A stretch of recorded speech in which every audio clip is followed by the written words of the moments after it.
Morning, all right?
So here we are, here's the trike, and it works.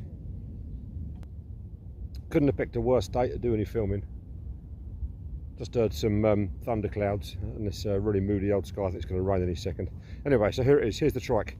Still just a proof of concept. I've been out on it probably, I don't know, maybe 10 times. I've been just doing a little sort of 3.5–4 mile circuit near where I live. Just in case anything rattles loose or drops off or breaks. I haven't got far to push it back.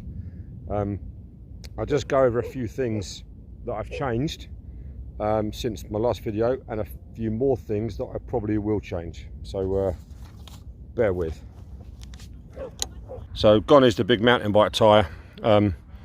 Still not sure if I'm going to keep this one or not. It's an old skinny tyre I had from when I was commuting on my mountain bike. The problem, I suppose one of the things I hadn't really considered, is when you ride a road bike, you tilt the entire bike into a corner, so all of the pressure on the load is down through the wheel.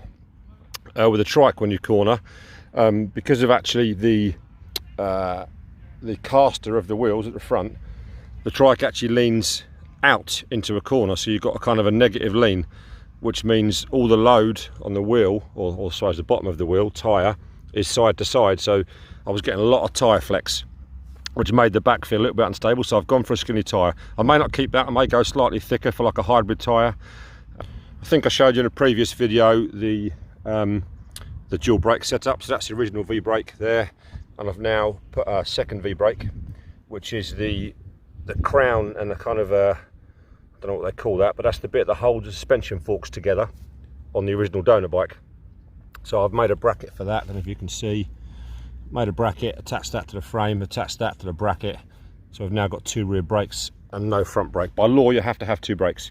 So we've gone with 2 rear and no front. And now my logic again, because most trikes, the wheels are further inboard, nearer than normally here, or sort of nearer behind the pedals, a lot of weight is over the front wheels, so the back brake would be a bit ineffective. The back would tend to skid.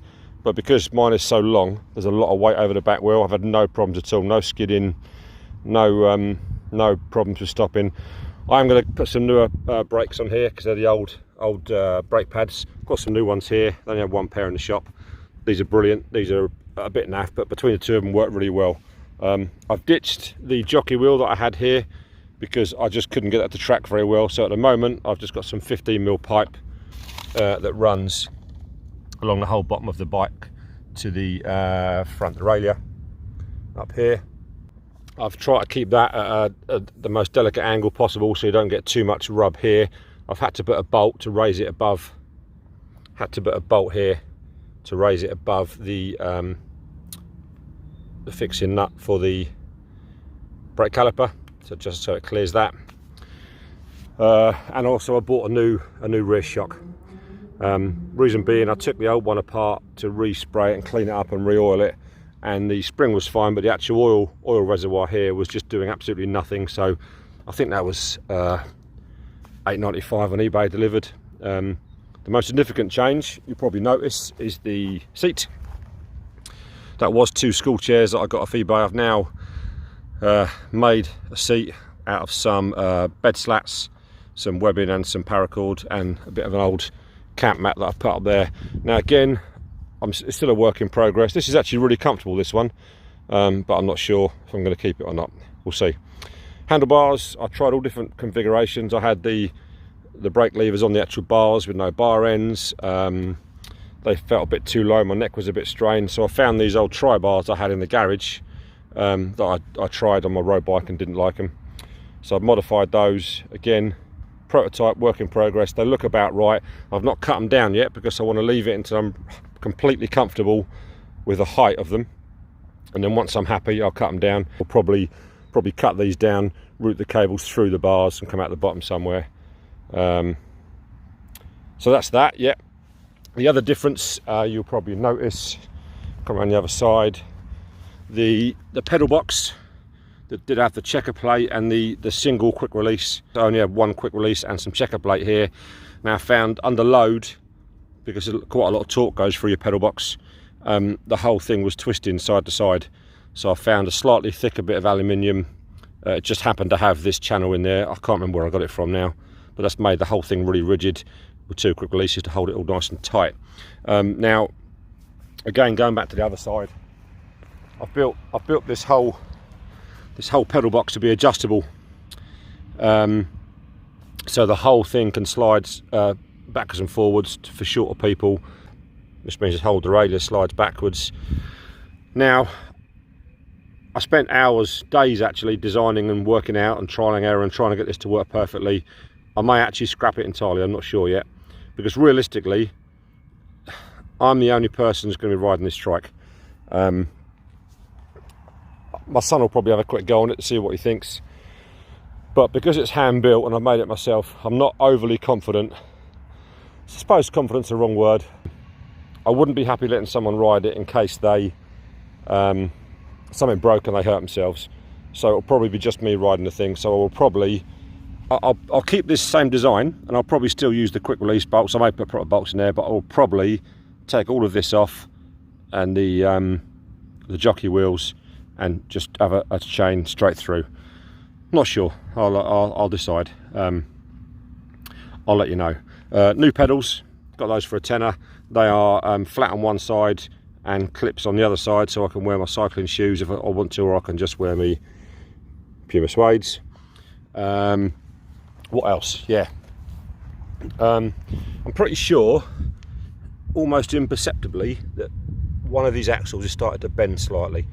They're only 9mm axles, and after all the research I did, people did say you want at least 12mm, but I thought I'll be a cheapskate and get the cheapest ones I could find. But I'm pretty sure one started to bend. So I've bought some 14mm axles from eBay for a fairly cheap sum. I'm hoping to modify the hubs or the axles or both to make them fit these hubs, so I've got nice thick axles. But as you can see, none of the aluminium has bent or deformed. All of the rod end bearings, which are these things here, all seem to be holding out okay. Still nice and flat across the top there, so nothing's deformed. Same at the bottom. Yeah, it all looks pretty good. Nothing's fallen apart. The steering works really well with the assembly here. Now, onto things that I will probably change. The rear suspension works brilliantly. Really happy with that. You've got a bit of adjustability in there for pressure, for spring, rebound, etc, etc. So I'm going to leave that exactly as it is. The steering works really well.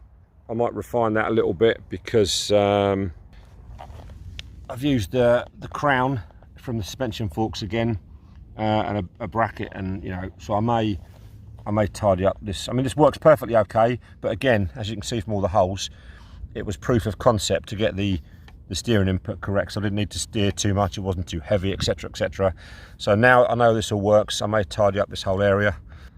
The next thing, much as the rear suspension works really well, the front end is quite stiff. I've tried lowering the tyre pressures to give it a bit of suspension, but it just makes the whole ride a bit soggy. So I like the tyres nice and hard. So I am gonna make some kind of front suspension. I'm undecided how at the moment, because I don't want to make it complicated with loads of bearings and joints and suspension, kind of shock absorbers. Now the simplest thing I can think of, my old Land Rover in days, is some kind of leaf spring.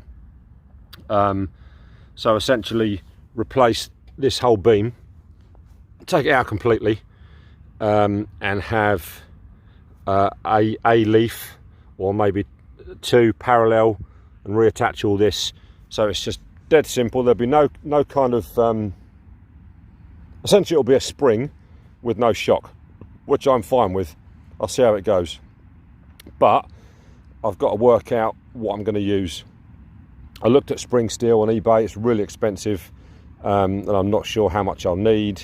Carbon fibre, trying to find carbon fibre flat bar at a decent price is expensive. So I'll have a think on it, and I'll get back to you. But yeah, so that's going to change. So in the meantime, the next thing is bodywork, which I said all along I'm going to put bodywork on it because I want it to be completely enclosed, not completely over my head, but you know, kind of that Morgan three-wheeler look. So my next video, you should see bodywork.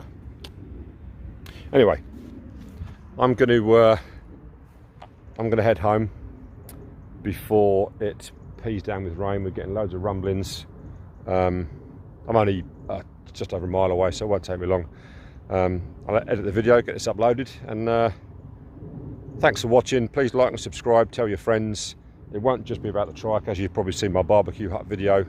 Yeah, more projects to come. I'm hoping to build some kind of carport slash cover for my driveway down to the side of my house, because I've got several bikes that I don't really want to get wet and damaged, but I don't want to put them in the shed and get them out every day. So yeah, we'll see. That'll be the next video probably. So yeah, thanks for watching, and I'll see you next time. Cheers.